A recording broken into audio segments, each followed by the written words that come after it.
It's less than a year since his party crashed the economy with their unfunded spending commitments, and he hasn't learnt a thing. So let me ask it another way. Is his uncosted spending coming from more tax rises, more cuts, or is it just the latest promise to fall from the Tories' magic money tree?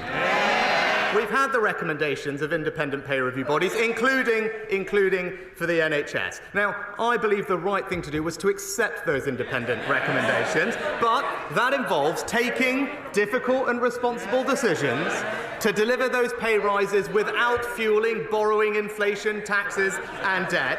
Yet again on this issue, he simply refuses to take a position.